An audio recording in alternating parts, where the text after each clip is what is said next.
So, today is the Solemnity of the Annunciation, which is very important to me personally, and I'm very happy that we get a chance to celebrate it.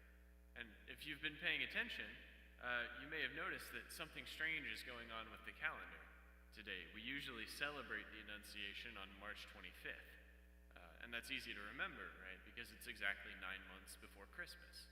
So the date of the thing that we're celebrating reflects the thing that we celebrate, right? Well, why then are we celebrating it on the wrong day? You know, this is too late.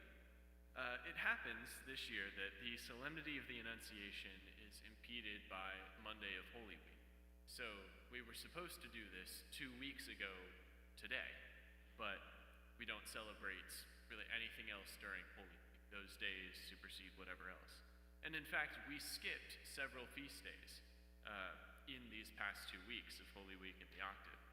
St. Francis of Paula, St. Isidore, St. Vincent Ferrer, St. Jean-Baptiste de la Salle, all of these guys got skipped over the last 2 weeks. So if you'd like to go, say a prayer to them and console them a little bit, that would be nice. But Mary does not get skipped. She's more important, and so her feast just gets moved to the next available day, and that happens to be today. So, and I'm very glad we do that. As I say, today is a very special day for me because it marks the anniversary of one of the most profound moments of prayer I have ever had in my life.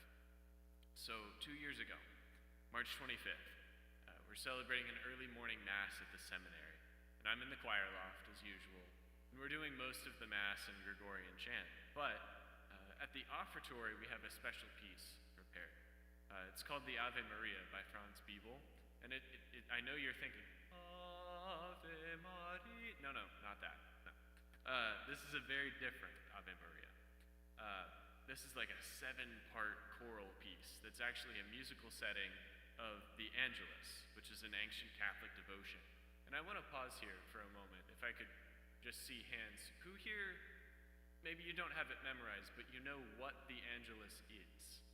Have you heard of it before? Okay, it seems like a lot of us have. Cool. I won't go into exhaustive detail about it then. But basically, right, it recounts the events of the Annunciation. It actually quotes several times the reading that we had for the Gospel today. And this piece, this Franz Biebel piece, is that whole prayer set to music. And it's beautiful. It's quite long. It's like 5 or 6 minutes. But it is some of the most intricate music I think I've ever heard. And there I am singing it in the choir loft as the offertory goes on below us. It's a little past 7 a.m. And just then, as we're singing, the sun comes up through the east windows. And there's just this dazzling light everywhere. It's brilliant.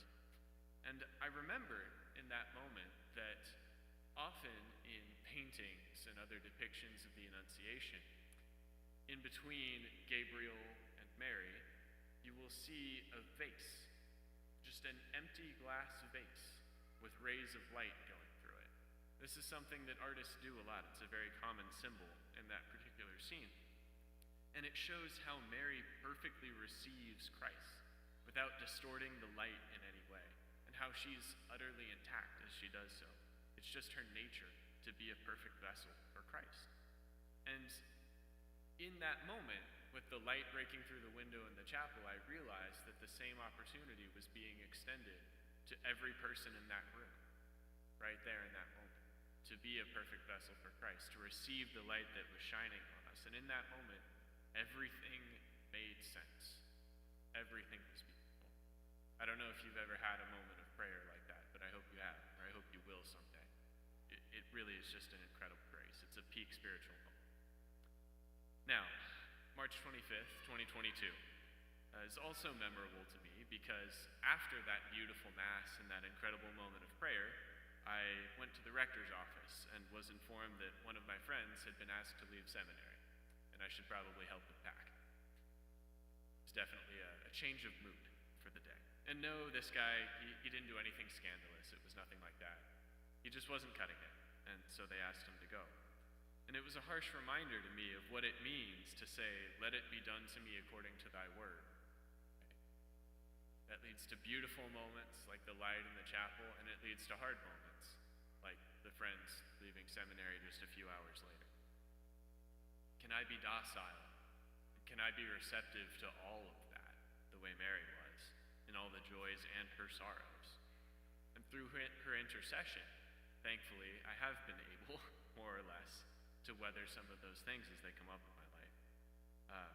And I give thanks for that day, in its beauty and in its tragedy, for the lessons it taught.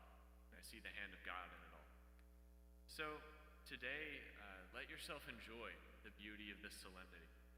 If you don't know the Angelus, or you haven't prayed it in a while, go look it up and pray it.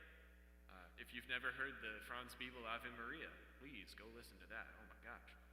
Rejoice in the gift of Mary's fiat and her yes to God, and make it yours.